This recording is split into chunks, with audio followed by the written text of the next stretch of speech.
la alerta que ha hecho esa organización gremial en bandas delictivas que ingresan al país frutas y hortalizas de contrabando sin control sanitario. Nuestra segunda entrevista será con Aramis Rodríguez, profesor titular del IESA en materia de ciencia empresarial, y junto con Ricardo Antequera, director de la especialización de propiedad intelectual de la Monte Ávila, para hablar sobre las recomendaciones para el crecimiento de la franquicia, cómo escalar ese modelo de negocios en nuestro país. Y nuestro último entrevistado es con Jorge Piedrahita, asesor de la firma Copérnico Recovery Fund y CEO de la firma Kier Capital, para hablar sobre las implicaciones económicas, qué esperar, cuáles han sido las propuestas que han hecho y si hay enormes diferencias desde el punto de vista económico con la llegada de nuevamente a la presidencia de Donald Trump o la posibilidad que Kamala Harris se convierta en la primera mujer presidenta de los Estados Unidos. 11:10 estamos haciendo contacto con nuestro primer entrevistado, que es Celso Fantinel, que es presidente de la Confederación de Asociación de Productores Agropecuarios de Venezuela. Antes de hacer contacto con Celso, el tema en este momento pudimos evidenciar pues cómo se ha convertido el Táchira en epicentro prácticamente de la aviación civil venezolana. Alrededor de 35 vuelos semanales, no solamente desde Maiquetía, sino desde otras capitales del país, están utilizando los aeropuertos tachirenses para que las personas puedan hacer después conexión, sobre todo desde el terminal del aeropuerto Camilo Daza, que sirve a la ciudad de Cúcuta. Una primera consideración, y es en cuanto a la infraestructura aeroportaria que tiene Venezuela versus la de Colombia. Es decir, la de Colombia, el aeropuerto de Cúcuta prácticamente tiene pocos años, es un terminal moderno, muy eficiente. Eso lo contrastamos con los terminales que tienen los aeropuertos de San Antonio del Táchira, el aeropuerto de Santo Domingo o el de La Fría. En algunos casos son terminales que fueron hechos hace más de 60, 70 años durante la dictadura de Marcos Pérez Jiménez, en algunos casos remodelados durante el periodo que va del 98 del 58 al 1998. En segundo lugar, tiene que ver con la vialidad, todo lo que tiene que ver con la iluminación de las vías, la calidad del terminal de autobuses que tiene la ciudad de Cúcuta. Entonces creo que ahí hay unos desequilibrios enormemente entre lo que es el Táchira y cómo está el departamento norte de Santander. También pudimos ver las condiciones del aeropuerto de Bucaramanga, un aeropuerto más reciente, pequeño, pero muy moderno, muy eficiente, donde incluso llegan aerolíneas de bajo costo de los Estados Unidos, ofreciendo a bajos precios las conexiones, sobre todo con las ciudades de Miami y Fort Lauderdale. Entonces, claro, al final son elementos que pesan muchísimo y explican, pues, en buena medida por qué Colombia se ha convertido en el epicentro, sobre todo para los venezolanos. Como me decía uno de los taxistas que utilizamos es para poder desplazarnos en el trayecto desde San Antonio del Táchira hasta Cúcuta. Prácticamente el Táchira se ha convertido en la puerta de entrada de buena parte de las conexiones. El servicio del puente de Tienditas, que fue inaugurado el año pasado, puente Antanasio Girardot, está funcionando muy bien, tanto en el control de pasajeros de viajantes del lado venezolano como del lado de pasajeros, incluso en poder tener a las horas, ¿no?, de lo que tiene que ver por el lado tachirense como por el lado de los Santanderes. Con Celso Fantinel. Y bueno, son las 11:14 de la mañana. Micrófono abierto de 2 más 2. Bueno, y hemos visto cómo el gremio agrícola ha venido reportando no solamente el tema de la presencia de productos de otros países, sobre todo de Colombia, pero también de Brasil, un aspecto de contrabando, sino que a eso se suma la presencia de bandas delictivas, ¿no? Lo que complica aún más la situación. Para hablarnos sobre esa situación y sobre todo en lo que tiene que ver con el rubro de frutas u hortalizas, tenemos a Celso Fantinel, presidente de la Confederación de Asociaciones de Productores Agropecuarios de Venezuela, FEDEAGRO. Celso, bienvenido, estás en 2+2, Ginette hoy no me acompaña, pero te pregunto, pareciera que estamos como en una escalada más grave del nivel de contrabando, ¿no? Con la presencia de bandas delictivas. ¿Cómo estás, Andrés? Saludos. Sí, cuando hay un relajamiento por parte de las autoridades militares policiales, parece que el contrabando, ¿sabes?, aumenta, ¿no? Porque él siempre ha estado, pero había reducido, digamos, en la importación, sobre todo. Teníamos hortalizas como la papa, estaba entrando cebolla, estaba entrando tomates de Colombia, estaba entrando hasta frutas desde el Perú y el Ecuador, duraznos. Imagínate que esa tecnología nosotros la enviamos a Colombia y ahora nos están metiendo durazno, y por supuesto nuestra gente en la zona de la colonia Tovar y El Jarillo están sufriendo del contrabando. Colombia está en una mejor situación económica, el tema impositivo allá es menor y la inflación, por supuesto, ni siquiera en los últimos 10 años, últimamente era hasta 2 o 3%, creo que después de la pandemia creo que escalaron hasta un 7, 9%, entonces las condiciones de ellos, de producción, de acceso al crédito, les garantiza este aumento inclusive en superficies de siembra. Yo cuando comparo papa, porque cuando mis hermanos productores me preguntan, pero bueno, la papa, ¿por qué entra y tantos camiones? Bueno, porque allá siembran, Andrés, 100.000 hectáreas de papa y nosotros apenas 10.000 hectáreas en rotación, ¿no? Entonces, vean el tamaño de la agricultura de Colombia en hortalizas versus la de Venezuela. En café son 10 veces lo que es ya Venezuela, y antes nos codeábamos con Colombia. Caña de azúcar, digamos, son 5 veces el tamaño de Venezuela. Arroz también. En maíz es el único rubro que pudiéramos decir que estamos casi a la par, ¿no? Que tenemos casi las mismas superficies de siembra. Entonces es muy fácil que entre contrabando de Colombia, porque allá seguramente ellos también han entrado en crisis, y las hortalizas, en el caso de hortalizas, son muy perecederas, y entonces las meten por las trochas, y luego estos sistemas informáticos, Andrés, hoy día, donde nosotros bajamos la guía que es del CIGESAI, el INSAI, la guía fitosanitaria, seguramente lo vulnera, o seguramente utilizan algunos productores o le roban la información a productores, entonces emiten inclusive la guía, pero es fácil identificar las hortalizas de Colombia. Del Brasil, por ejemplo, entra todavía margarina, entra pasta, entra azúcar, entra arroz. Entonces, ni hablar de gaseosas, de bebidas gaseosas, ni hablar de medicina, ni hablar de tabaco. O sea, todavía hay un contrabando muy fuerte, importante, y todos los especialistas nos indican que ese contrabando, ¿sabes? Todas estas mafias del contrabando es desde el norte de México, hasta el norte de Brasil. Entonces, luego viene el problema, productos falsos. En el caso nuestro, semillas falsas, agroquímicos falsos, biológicos falsos. Entonces, cuando tú ves que es un producto muy económico, es porque es falso. Entonces, pero muchos productores también caen en comprar esos insumos que hemos hecho nosotros, porque también hay que decirlo. Ahora te pregunto, Celso, sí, ¿no incide también este tema de la apreciación del tipo de cambio? Digamos. Sí, por supuesto, pero una cosa, claro, Andrés, pero si entra, acuérdate que nosotros estamos en conversaciones binacionales, tenemos el convenio ALADI, ¿verdad?, que hemos logrado equiparar el tema aranceles junto con Colombia. Si tú tienes que pagar arancel, si tú tienes que pagar IVA, ya la competitividad la pierde el contrabando, ¿no? O si lo quieres meter de forma legal a través de la frontera y pagar los aranceles y pasar por los fitosanitarios, tal vez la brecha no es la que tenemos ahora, ¿no?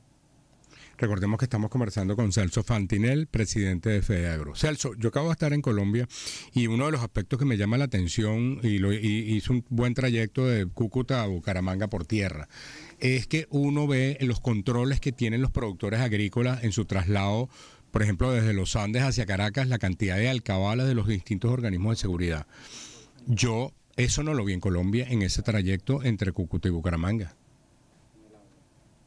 No, sí, Andrés, yo estoy de acuerdo contigo. Yo sé Entonces, no, a dónde quieres llegar y tienes razón. O sea, nosotros como gremio lo hemos denunciado. Ahora, decir que las autoridades policiales y militares no han hecho nada, que el ministro de la Defensa no ha hecho nada, el anterior ministro de Interior y Justicia no hizo nada, tampoco es así, pero estas son mafias muy organizadas, ¿no? Y una vez que te emiten la guía, tal vez de fitosanitaria del INSAI, habría que hacerle cursos a los policías y militares para identificar lo que es una hortaliza desde Colombia. Nuestros productores sí la identifican rápidamente cuando vamos a Coche, cuando vamos a Mercabar, cuando vamos a los mercados allá en el Zulia, porque entran por los lados de Paraguachón, nosotros la identificamos, ¿no? Es Celso Fantinel, presidente de FEDEAGRO. ¿Cuáles dirías tú que son los rubros que están más afectados? Mencionaste el caso de la papa, ¿qué hortalizas están ahí? Está el caso de la fruta, que lo vemos aquí en la información que nos preparó el equipo de producción, pero entendemos que algunas tienen problemas, como el caso de los cítricos por baja producción nacional. Aquí en Venezuela sí, el dragón amarillo acabó con la producción de naranja y muchos cultivos de limones, pero sobre todo atacó mucho la zona del Yaracuy y de las zonas altas de Carabobo, ¿no? Pero nos hemos venido recuperando y estamos trabajando en nuevas plantas resistentes para la naranja, resistentes a la enfermedad, así como estamos trayendo nuevas plantas de musáceas, de plátano resistentes a este nuevo fusario. No nos quedamos sentados, ¿sabe? Ni de brazos cruzados, estamos buscando manera de seguir produciéndole aquí alimentos como le gusta a los venezolanos, ¿no? Porque esa es otra cosa, o sea, cambiarle también la forma de comer, la dieta, o sea, los alimentos al venezolano no le gusta, por eso nosotros hemos visto cómo nuevamente desplazamos bodegones, cómo el venezolano nuevamente volvió a comprar lo hecho en Venezuela, porque las regulaciones, Andrés, que esa es otra cosa que no compara el consumidor, pero hay que decirlo, aprovechar tu programa, la producción de alimentos aquí en Venezuela tiene un estándar como de país de primer mundo.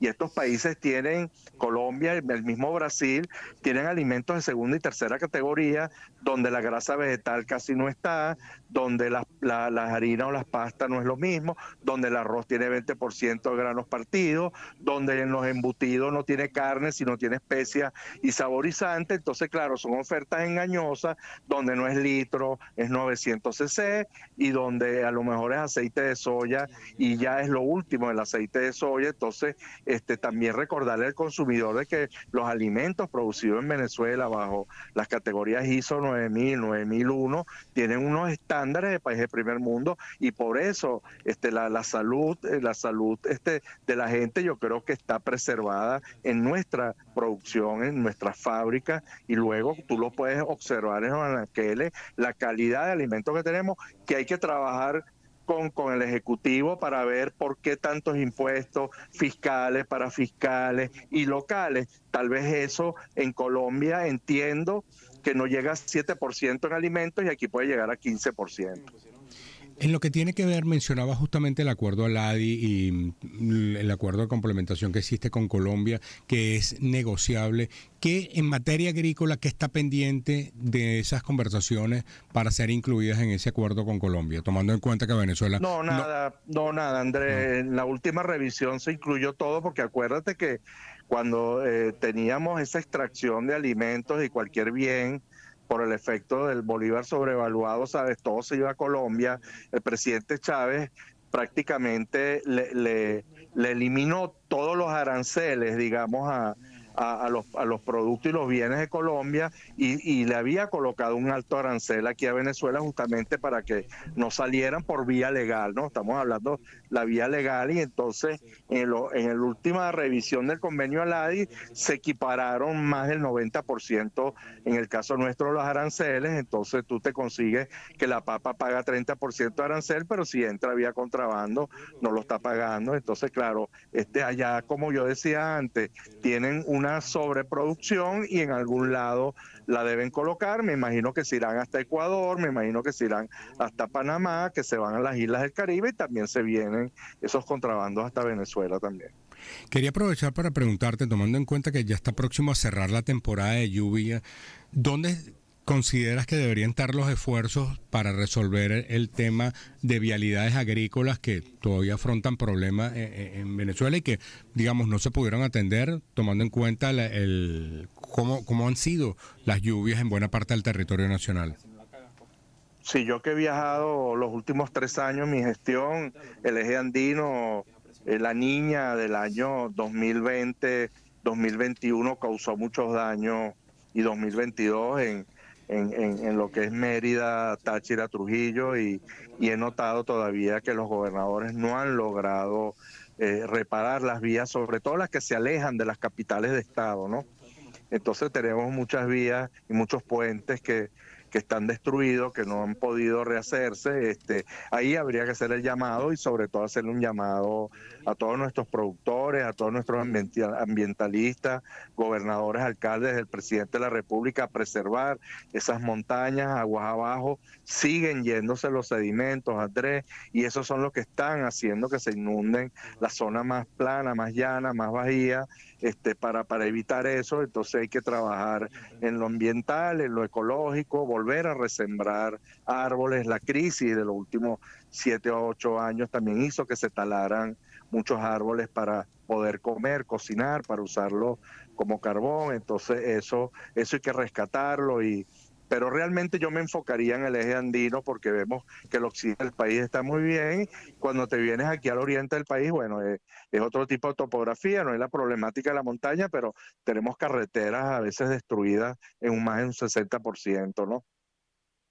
Celso Fantinel, presidente de FEDEAGRO. Celso, un punto que en este programa hemos abordado siempre desde la óptica de las opciones de financiamiento ha sido cómo ha sido esta evolución que ha tenido Volpriavé en la bolsa de productos agropecuarios.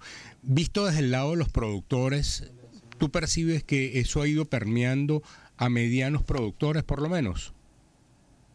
No, ahorita estamos con asociaciones y grandes grupos y productores. Si queremos desde Volpriaven, pues nosotros somos socios fundadores de Volpriaven, que se democratice, ¿verdad? Pero a lo mejor, Andrés, aquí afecta, es la informalidad de estos pequeños, medianos productores con el tema de llevar balances, de llevar las cuentas, de tener contadores, cosa que sí hacemos en nuestras asociaciones, que tenemos unidades, digamos, contables, que tenemos también contadores externos avalados también para que los inversionistas vean que es atractivo invertir, digamos, en la agricultura. Hemos tenido ya varias operaciones donde algunas asociaciones han sido atendidas, como algunos empresarios del campo también privadamente se les han atendido, pero democratizar el crédito creo que es lo más sano. Volpriaven está buscando esos instrumentos, pero hacer vida en asociaciones ha sido mucho más fácil. Yo donde recorro todo el país, yo siempre le digo a todos mis colegas productores que se asocien, que hagan nichos de verdad productivos, programas de producción y que les va a ir mucho mejor. Ya la banca, Andrés, de hace 5 años que la cartera agrícola era de algo más de 45 millones de dólares, ya debe superar los 400, 500 millones de dólares, ya vamos recuperando capacidades, pero el sector, claro, en las cuentas que hacemos en FEDEAGRO, nosotros necesitamos 1.500 millones de dólares, o sea, que estamos a lo mejor poco más de un tercio, y eso se nota, ¿no? Se nota sobre todo en ese renglón, y qué bueno que lo nombra, de los pequeños y medianos productores que puedan tener acceso a crédito. Que eso, digamos, se está avanzando a través del uso de Volpriaven en que ese mecanismo sea un referente de los precios de varios de los productos. Claro, acuérdate que la bolsa todo es transparente, los precios se fijan, digamos, en la página web y tú puedes hacer el trance y muchos inversionistas están colocando dinero y se han sentido seguros, así como se están yendo algunos hacia el lado de ganadería, pero acuérdate que nosotros generamos unas materias primas que hay que colocarlas en un silo, hay que generar un almacén de extensión, hay que asegurarlo, entonces todo tiene un mecanismo que tal vez para algún productor pequeño o mediano, hasta en el caso del café, imagínate ese commodity, el café, que es un rubro hasta de exportación, se le haría más fácil, pero si no llevas contabilidad, si tú no estás preparado para este mundo moderno, se le hace difícil. En cambio, en nuestras asociaciones, tú haces negocio con el presidente de la asociación, que es el que vende esa materia prima, que es el que firma el endeudamiento, que es el que se hace responsable de que esa materia prima se retire, luego vaya a una industria y se le cancele, digamos, luego a los inversionistas, porque nosotros ese dinero que nos dan los inversionistas lo utilizamos o para sembrar o luego para pagar la cosecha. Entonces son mecanismos de verdad que están aceitados, Andrés, desde hace muchos años. Era igual a la banca, era lo mismo, pero bueno, sí de verdad quisiera que hubiesen instrumentos que fuesen más accesibles, sobre todo en el área de hortalizas, ¿no? Bueno, muchísimas gracias a Celso Fantinel, presidente de FEDEAGRO. Vamos a una pausa y estamos de regreso en la segunda parte de 2 más 2. Economía en